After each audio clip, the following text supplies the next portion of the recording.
ശരാശരി മലയാളിയുടെ ഏറ്റവും വലിയ സന്തോഷമാണ് സിനിമ. അത് തിയേറ്ററിൽ വന്ന് നമ്മൾ ഫാമിലി ആയിട്ടൊരു സിനിമ കണ്ടിട്ട് പോകുന്നത് ആണ് ശരാശരി ഒരു ഫാമിലിക്ക് ഏറ്റവും കൂടുതൽ സന്തോഷം ഉണ്ടാക്കുന്ന കാര്യം. അപ്പോൾ അതിലൊരു ഭാഗമാകുന്ന അല്ലെങ്കിൽ ആ ഒരു ഫീൽഡിൽ വർക്ക് ചെയ്യുന്നതെന്ന് പറയുന്നതിന് പലപ്പോഴും സന്തോഷം തോന്നാറുണ്ട്.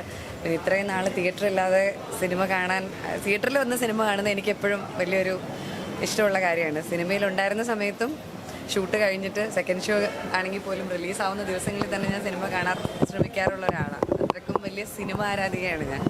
അപ്പോൾ തിയേറ്റർ വീണ്ടും തുറക്കുമ്പോൾ പിന്നെ എല്ലാവരെയും പോലെ സന്തോഷം തന്നെ. എന്തോ അല്ല, ഈ സിനിമയെ സംബന്ധിച്ചിടത്തോളം എബ്രഹാം ചേട്ടൻ, ഷീല ചേച്ചി ഇവരെല്ലാം ഞങ്ങൾ ബോംബെയിലെ ഫാമിലി ഫ്രണ്ട്സാണ്. അപ്പോൾ അങ്ങനെ അദ്ദേഹത്തിൻ്റെ ക്ഷണപ്രകാരമാണ് ഞാൻ ഈ സിനിമയ്ക്ക് എത്തിയത്.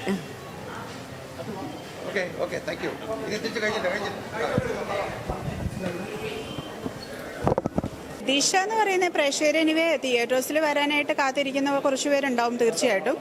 കാരണം ഇപ്പോൾ 6-7 മാസമായിട്ട് തിയേറ്ററിൽ സിനിമയില്ല, OTT അല്ലെങ്കിൽ അങ്ങനത്തെ പ്ലാറ്റ്ഫോമിൽ മാത്രമാണ് സിനിമകളുള്ളത്. അപ്പം തിയേറ്റേഴ്സിൽ തീർച്ചയായിട്ടും പ്രേക്ഷകർ സ്വീകരിക്കും ഒരു പരിധിവരെ എന്നാണ് എൻ്റെ പ്രതീക്ഷ. ഈ സ്റ്റാറിനെ എങ്ങനെ സ്വീകരിക്കും എന്നതിനെ പറ്റിയിട്ട് ഞാൻ കമൻ്റ് ഒന്നും ചെയ്യുന്നില്ല. അത് നിങ്ങൾ കാണുക, അഭിപ്രായം പറയുക. ജനങ്ങളുടെ അഭിപ്രായം നല്ലതാണെങ്കിൽ ഓട്ടോമാറ്റിക്കലി ജനങ്ങൾ വരും. എപ്പോഴും സിനിമ അങ്ങനെയാണ്. സോ ഞാൻ ചെയ്ത ഒരു പ്രോഡക്റ്റ് ഞാൻ നല്ലതാണ് എന്ന് പറയുന്നതിലൊന്നും കാര്യമില്ല. So I don't believe in that. So let's see.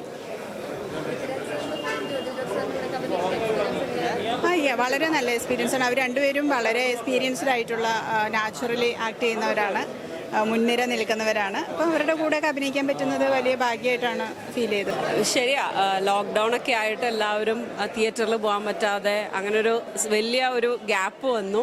പക്ഷെ എന്തായാലും സ്റ്റാർ അതിനൊക്കെ ഒരു എന്താ പറയുക, എല്ലാവരുടെയും ഒരു പ്രതീക്ഷയ്ക്കൊത്ത് ഉയർന്ന നല്ലൊരു സിനിമയായിരിക്കും. എന്തായാലും അങ്ങനെ തന്നെ ആവട്ടെ എന്ന് പ്രാർത്ഥിക്കുന്നു. ഞങ്ങൾക്ക് എല്ലാവർക്കും, ഞങ്ങളുടെ എല്ലാവരുടെയും ഒരു പ്രതീക്ഷയാണ്. അപ്പോൾ തീർച്ചയായിട്ടും അങ്ങനെ തന്നെ വരട്ടെ എന്ന് ആഗ്രഹിക്കുന്നു.